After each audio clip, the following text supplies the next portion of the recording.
ഒരു പൈസ പോലും ചെലവില്ലാതെ നിങ്ങളുടെ കുട്ടികളുടെ രോഗപ്രതിരോധ ശക്തി കൂട്ടാൻ പറ്റുന്ന ഒരു സൂത്രം നമ്മുടെയൊക്കെ കയ്യിലുണ്ടെന്ന് പറഞ്ഞാൽ നിങ്ങൾ വിശ്വസിക്കുമോ?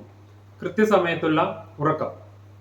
കൃത്യസമയത്ത് ഉറങ്ങുന്ന കുട്ടികളിൽ സൈറ്റോകൈൻ എന്ന് പറയുന്ന ഹോർമോണിന്റെ അളവ് കൂടുകയും അത് ശരീരത്തിലുള്ള നീർക്കെട്ട് കുറയ്ക്കുന്നതിനോടൊപ്പം തന്നെ ശരീരത്തിൽ പ്രവേശിച്ച ഓരോ രോഗാണുക്കളെയും വ്യക്തമായി മനസ്സിലാക്കുകയും കൃത്യമായി നശിപ്പിച്ചു കളയുകയും ചെയ്യുന്ന ടി ലിംഫോസൈറ്റ് എന്നറിയപ്പെടുന്ന വെളുത്ത അണുക്കളുടെ എണ്ണം കൂട്ടുകയും ചെയ്യും. നിങ്ങളുടെ കുട്ടിക്ക് കൃത്യമായി ഉറക്കം കിട്ടുന്നുണ്ടെന്ന് എങ്ങനെ ഉറപ്പുവരുത്താം? ഓരോ കുട്ടിയുടെയും ശരീരത്തിൽ ഉൽപ്പാദിപ്പിക്കുന്ന മെലാട്ടോണിൻ എന്നറിയപ്പെടുന്ന ഒരു ഹോർമോണാണ് ആ കുട്ടിയുടെ ഉറക്കത്തെ നിയന്ത്രിക്കുന്നത്.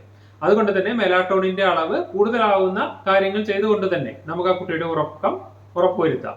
4 കാര്യങ്ങൾ ശ്രദ്ധിച്ചുകൊണ്ട് ആ കുട്ടിയുടെ ഉറക്കത്തെ നമുക്ക് നിയന്ത്രിക്കാം. ഒന്നാമത്തെ കാര്യം എന്ന് പറയുന്നത് കൃത്യമായ സ്ലീപ്പിംഗ് ഷെഡ്യൂൾ. കൃത്യസമയത്ത് ഉറങ്ങുന്നുണ്ടെന്നും കൃത്യസമയത്ത് ഉണരാൻ പറ്റുന്നുണ്ടെന്നും ഉറപ്പുവരുത്തുക. രണ്ടാമത് കുട്ടികൾ ഉറങ്ങുന്ന റൂം എപ്പോഴും വെളിച്ചം കുറഞ്ഞതും ബാക്കി ശബ്ദ കോലാഹലങ്ങളെല്ലാം കുറഞ്ഞതും കുട്ടിക്ക് ഉറങ്ങാൻ പറ്റിയ ടെമ്പറേച്ചറുള്ള റൂമുമാണെന്ന് ഉറപ്പുവരുത്തുക. മൂന്നാമത്തെ കാര്യം സ്ക്രീൻ ടൈം. TV, മൊബൈൽ തുടങ്ങിയ കാര്യങ്ങളിൽ നിന്ന് ചുരുങ്ങിയത് 1 മണിക്കൂർ മുതൽ 2 മണിക്കൂർ മുമ്പെങ്കിലും നിർത്താൻ പ്രത്യേകം ശ്രദ്ധിക്കുക. നാലാമത് മെലാട്ടോണിനെ നാച്ചുറലി കൂട്ടുന്ന വാൽനട്ട്, ആൽമണ്ട്സ്, ബനാന തുടങ്ങിയ സാധനങ്ങൾ കുട്ടിയുടെ ഭക്ഷണത്തിൽ ഉൾപ്പെടുത്തുകയും ചെയ്യുക. ഇത്രയും കാര്യങ്ങൾ ശ്രദ്ധിച്ചുകൊണ്ട് തന്നെ ഒരു കുട്ടിയുടെ ഉറക്കം നമുക്ക് കൺട്രോൾ ചെയ്യുകയും ആ കുട്ടിയുടെ രോഗപ്രതിരോധ ശക്തി വർദ്ധിപ്പിക്കുകയും ചെയ്യാം.